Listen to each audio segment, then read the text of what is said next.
क्या बोलिएगा? बड़ा भाई छोटे भाई का जमीन बेईमानी कर लिया, 4 बीघा जमीन छोटा भाई का बेईमानी कर लिया। बड़ा भाई बोले नहीं नहीं नहीं, तुर को हिस्सा नहीं जुबक। छोटा भाई कमजोर था, कुछ बोलता था लट्ठी लेके बड़ा भाई खड़ा हो जाता था कि पेंटिया दूं ज्यादा बोले। छोटका भाई को किसी ने मशवरा दिया कि सुनो तुम कमजोर हो, तुम्हारा भाई बदमाश है, ऐसा करो तुम पंचायती बैठाओ, पंचायती बैठाओ, मुखिया साहब आएंगे, सरपंच साहब आएंगे, इंसाफ कर देगा।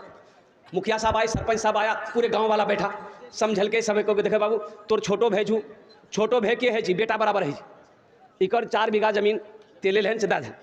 तो बड़ा भाई खड़ा हुआ बोली कि देखा मुखिया साहब तोरो बात मान लो, सरपंच साहब तोरो बात मान लो, पूरे बस्ती की बात मान लो, लेकिन हमें जमीन नहीं दी।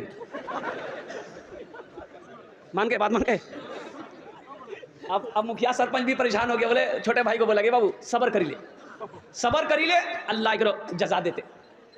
पूरे इलाके में हल्ला हो गया। ये क्या काम किया बड़ा भाई, हज के टाइम में हज की तैयारी कर लिया कि हज करबो हम।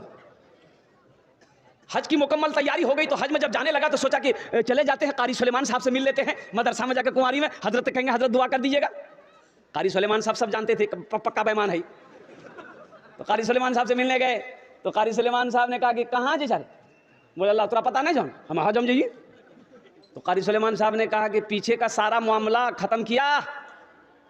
बोला कौन मामला? हम तो फिट फाट जी।